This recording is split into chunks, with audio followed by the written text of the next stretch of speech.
All right, let's dive right in. We're going to tackle a huge question today. How do we actually decide what to do? There's this really fascinating new way of thinking in philosophy that says if you want to understand how we reason, you first have to get a handle on something even more basic, the structure of an action itself.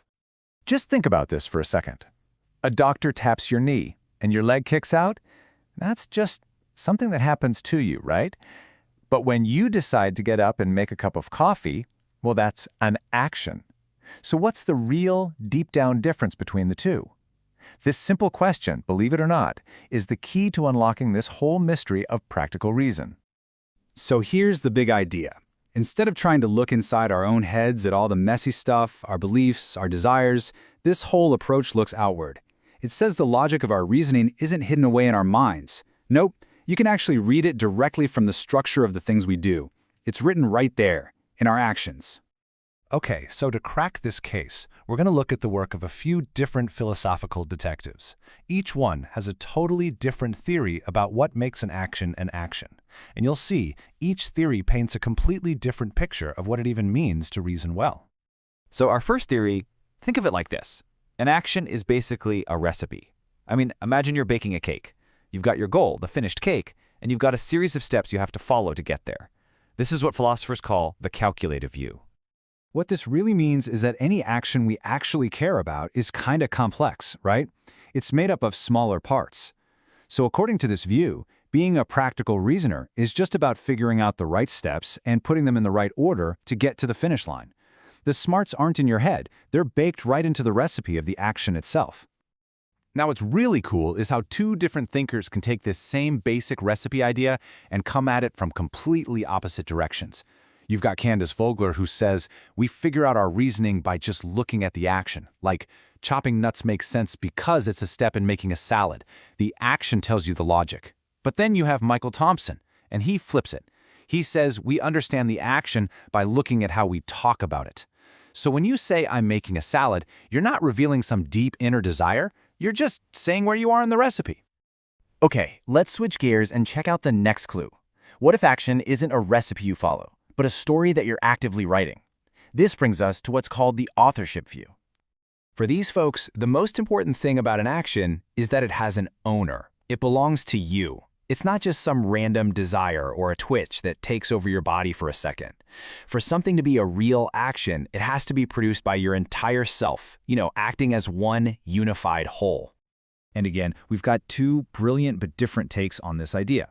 So Christine Korsgaard says, we literally build our identity, who we are, through our actions. By acting on principles, you're pulling all the scattered parts of yourself together into a single person. She even calls this our plight. It's the big challenge of being human. Then there's J. David Velleman. He sees it a bit differently. He argues that our main drive is just to make sense to ourselves. For him, deciding what to do is really just another way of writing your own story, making sure it's a story that you can follow. So let's just pause on that for a second. When you decide to do something, what's really going on?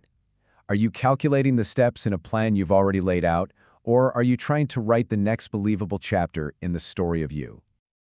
Okay, the plot is definitely thickening. Let's do a quick lightning round of 3 more fascinating clues that other philosophers have put on the table. All right, 3 quick ones. First up, the challenge view. This theory says action is all about running into resistance and overcoming it. We don't just want to get stuff done. We're actually driven to find challenges and beat them.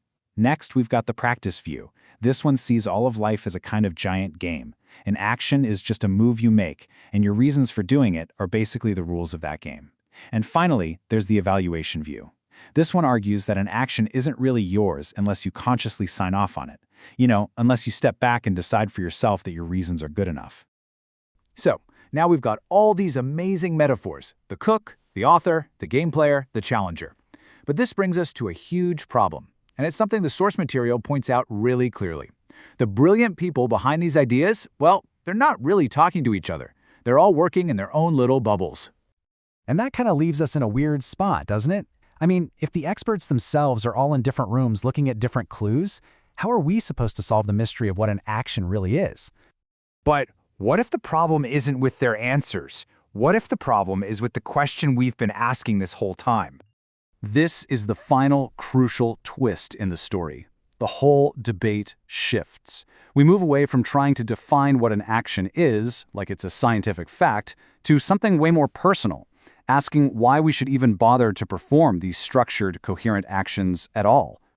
So you see, the real debate isn't just about definitions. It's about whether these theories are telling you a deep fact about the world, that this is how you're built to act and you have no choice, or if they're making you an offer. Are they telling you this is how you must be, or are they trying to convince you that this is how you should choose to be? And that boils everything down to the one question you really have to answer for yourself. Why bother with all this structure, with recipes and stories and rules? Why should you be a coherent person at all, instead of just letting random impulses and events happen through you? Why not just do stuff? Because your answer to that why, well, that's everything. It reveals which one of these big pictures of action you're actually living out. Your answer defines not just how you think about reason, but your whole approach to morality and the kind of life you're trying to build for yourself. So the next time you decide to do something, anything at all, ask yourself, which role are you playing right now? Are you the cook, just calculating the next step? Are you the author, trying to write a good story? The player, making a move in the game? Or are you the judge, weighing whether your reasons are actually good enough? The answer tells you an awful lot about who you really are.